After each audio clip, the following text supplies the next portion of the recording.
It's a dream. In one garage, you keep a 240-mile-an-hour legend, the McLaren F1. In the other, you've got Ferrari's finest achievement, the Enzo, a combined value approaching £2 million. Both of these cars are awesome on the track, but we wanted to know what's it like owning and driving them in real life on real roads. And now, for the first time, thanks to a generous fifth gear viewer, we can tell you.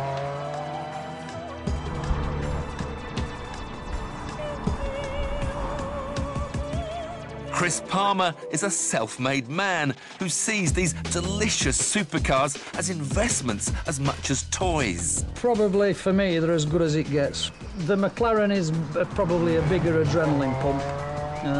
The Enzo, if anything, is a little bit easier to drive. Insurance, running costs?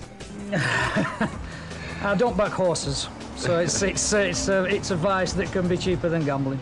With the cars back-to-back, we'll be able to tell you which gives the biggest thrill, which is the most expensive to run, and which drives the best. Come on, this is our Enzo for a day. There's nothing like this in the supercar world. This is the supercar that looks more like a spaceship than any other. It's just stunning. And the closer you get, the more... I don't know, the more you want to open the door.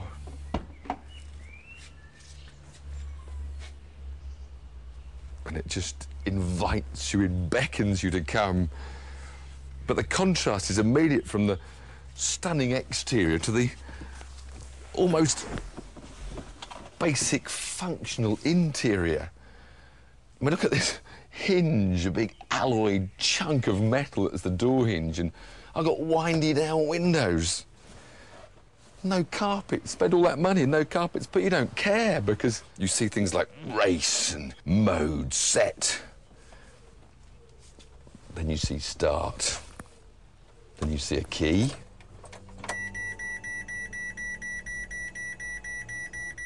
Lots of noises.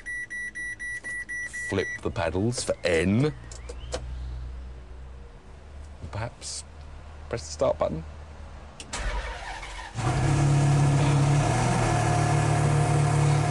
My heartbeat's just got up about 50 beats. And that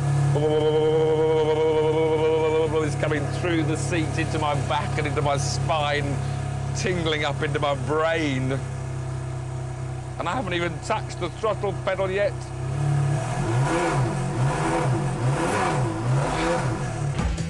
It's a car that gives you goosebumps, but the experience is slightly dampened because you know one day, just like the F40 and F50 before it, the Enzo will be replaced, whereas the F1 will exist forever as the McLaren flagship.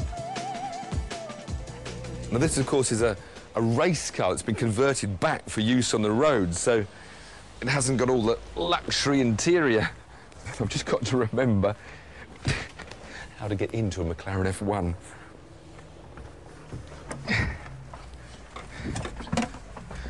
But once inside that brilliant driving position that Gordon Murray created, no beautiful dials in front of me, a race-spec dashboard, and this whole bank of carbon fibre surrounded switches. Time for some noise.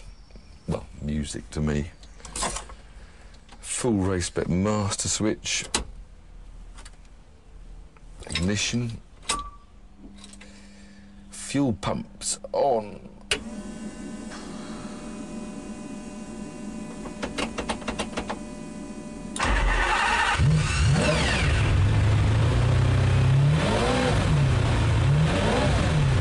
Now, stripped out for race spec, this car has lost like 300 kilos of weight, so it's lost all the sound deadening. So this is not going to be a quiet trickle when you drive the car. In fact, I noticed these headsets, because the only way you can talk to a passenger if you had one is with these. hopefully I'll be able to drive without them. Because to listen to that V12 in the back is very special. Ferrari recommend the Enzo is serviced every 3,000 miles, or 6 months, with the bill coming to between £2,000 and £3,000. A new set of tyres is about £1,000. A 6,000-mile service on a McLaren can cost, and are you sitting down, £30,000. Everything about an F1 is telephone numbers. Even a small tin of touch-up paint costs 75 quid. Then we come to the petrol station. A day with these two resulted in my record ever fill-up.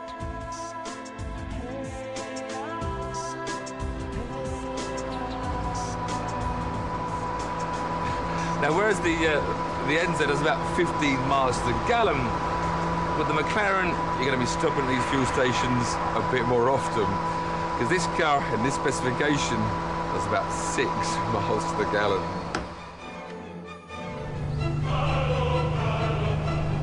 How long is that nose and how near is that concrete?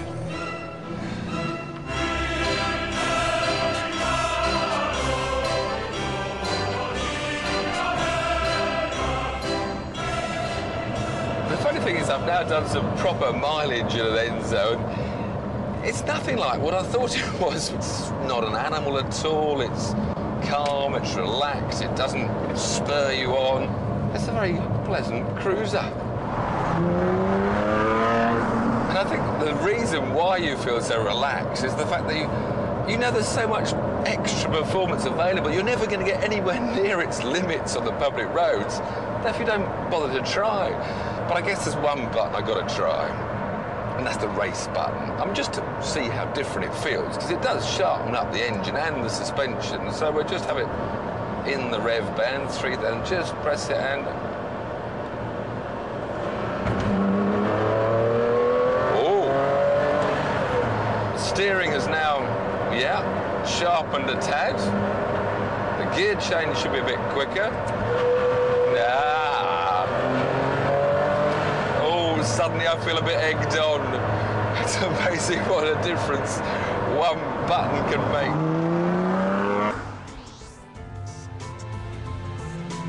Oh my God, it's got no lock.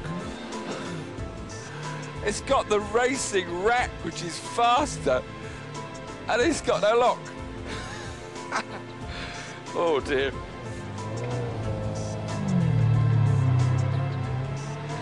Now, I thought I'd drive this without this headset on, but it is so noisy, especially with the gearbox. In fact, if I didn't have this on, you wouldn't hear me speak. But I have to say, I feel a bit like a fighter pilot taking his F-16 down to the shops. This whole car just is saying, let's go, let's go. White circle with black diagonal lines across it, which means we can now go 3, 2... I've got a huge widescreen television in front of me on a PlayStation game. Whoa. Oh, it's going to get me into trouble. This car is going to get me into trouble. I think these headsets on, it makes me feel more like I'm in a racing car. I've got my crash helmet on, I'm in racing mode. I probably need to take them off in order to calm myself down, to listen to all that. To listen to all the noises of the car.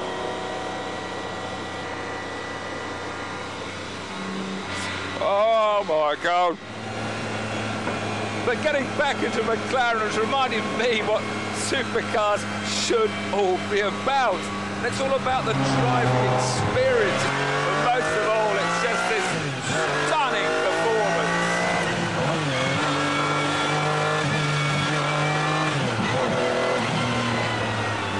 Because I'm sitting in the most exciting, I say this again, the most exciting road car ever built. You're still the baby.